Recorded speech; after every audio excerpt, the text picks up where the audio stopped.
어느 순간부터 하루를 마무리하는 보상으로 술을 마시는 것이 일과가 되었고 640ml 페트 소주 2병과 2리터짜리 맥주 피처 1병을 매일 마시고 잠들었습니다.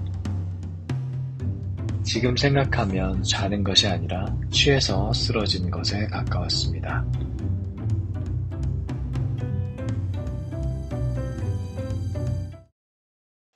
안녕하세요. A에서 9달의 단주를 이어가고 있는 알코올 중독자 양입니다.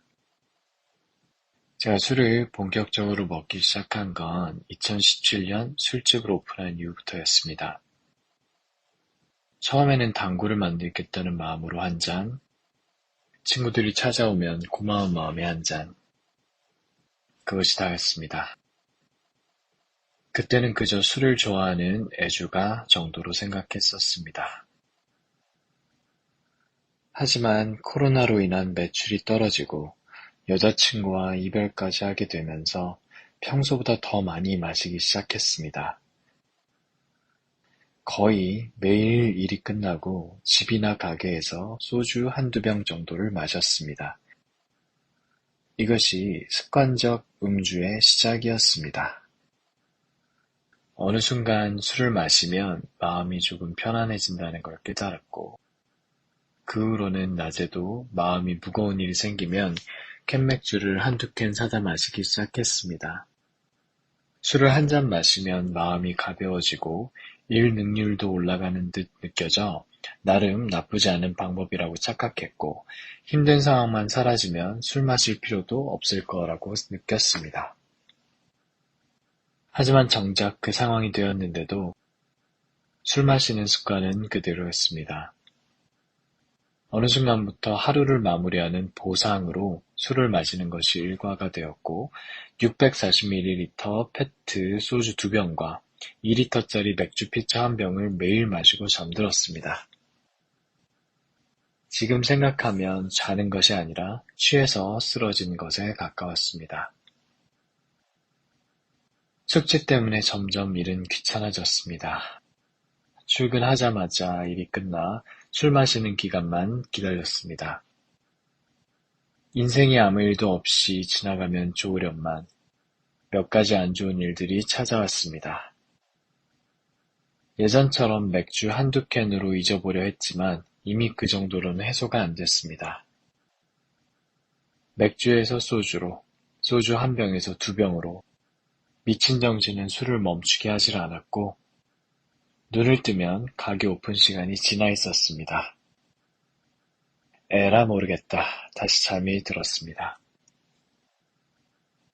그러다 어느 날 숙취로 속을 부여잡고 눈을 뗐는데 먹다 남은 소주가 보였습니다. 남은 술을 들이키자 속이 진정되는 느낌을 받았고 이때부터 장취가 시작됐습니다. 며칠이 지났는지도 모른 채 가게는 잊어버리고 술을 마시다 잠들고 잠에서 깨면 다시 술을 마셨습니다.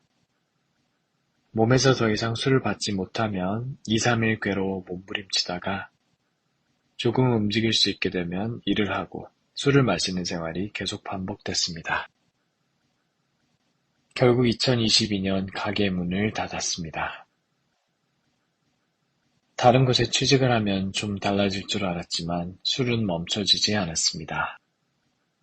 아침에는 주방장 눈치를 보며 숙취를 숨기려 했었고 점심시간에 혼자 나가 해장술을 마셨으며 그것도 부족해 보리차에 술을 섞어 마시며 일을 했습니다. 얼마 가지 않아 술 문제가 들키자 잘리기 싫었던 저는 먼저 사표를 내고 나왔습니다. 더 이상 도저히 어찌할 방법이 없어 정신병원에 입원했습니다. 2달간의 짧은 병원 생활이었지만 저는 이상하리 많지 이제는 술을 평생 마시지 않을 수 있겠다는 자신감이 충만한 채로 퇴원했습니다. 그리고 2달 만에 다시 술잔을 잡았습니다. 다시 마셨다는 자괴감과 신체적인 금단 증상에 몸부림치던 중 예전에 들어본 AA가 생각나 근처 모임으로 향했습니다. 사실 폐쇄병동에 갇히고 싶지 않아 다른 방법을 찾은 것이었습니다. AA에 와서도 어려움은 계속됐고 한 차례 다시 술을 먹기도. 재입원을 한 뒤 후원자와 멤버들과 통화하며 모든 걸 내려놓기로 결심했고 모임에만 몰두했습니다. 그제서야 조금씩 보이기 시작했습니다. 난 인생을 굉장히 고통스럽게 살았구나. 근데 그 고통을 내가 다 만들었구나. 세상에 대해서 아무것도 모르면서 다 아는 줄 알고 내 방식으로 조절하려 했다.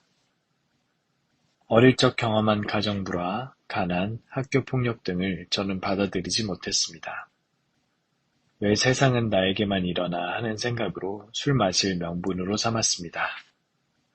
그런데 AA 와서 찬찬히 주위를 돌려보니 그게 아니었습니다. 저와 같은 환경을 가진 사람은 주위에 많았습니다. 그들도 자기 업무에 빠지고 술에 빠지기도 했지만 그들 중 누군가는 거기서 빠져나와 자기 삶을 수습해 나갔습니다. 그들과 다르게 저는 그게 안 되는 사람이고 늘 무력한 나를 발견했고 그게 싫어서 술로 도망쳤다는 걸 깨달았습니다. 난 왜 이럴까?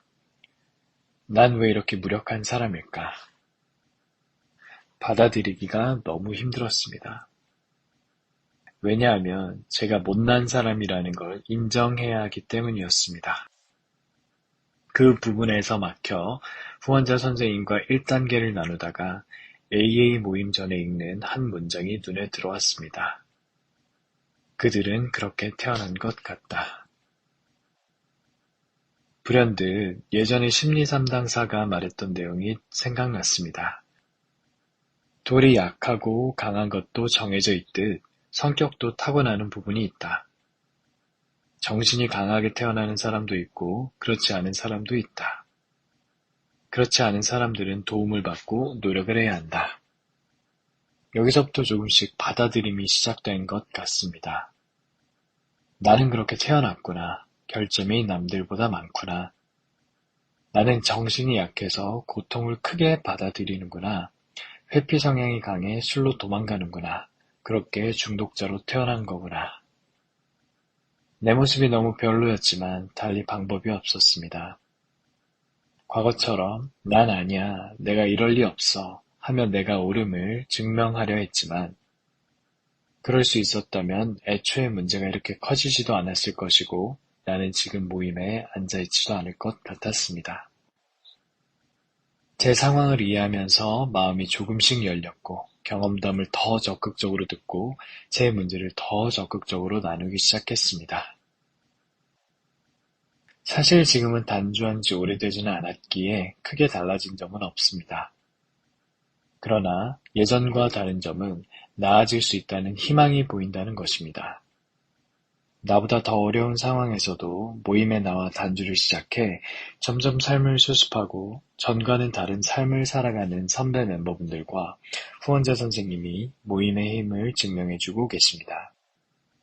제가 어려운 상황에 놓이면 본인들의 경험담으로 해결책을 주십니다. 저는 머릿속에 어지럽혀진 방이 있습니다.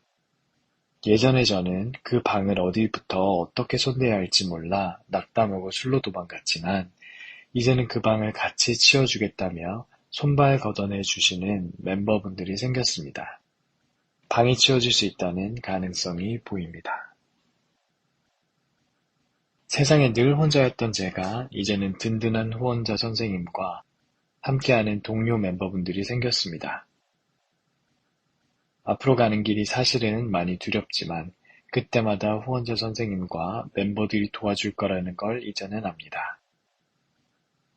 모임의 문은 항상 열려 있고 저는 두 발이 있기에 오늘도 모임으로 향합니다. 이제는 신과 모임, 멤버라는 든든한 백이 생긴 것 같습니다. 앞으로도 모임을 꼭 붙잡고 모임에서 배운 태도로 세상에 나가 살아가려 합니다.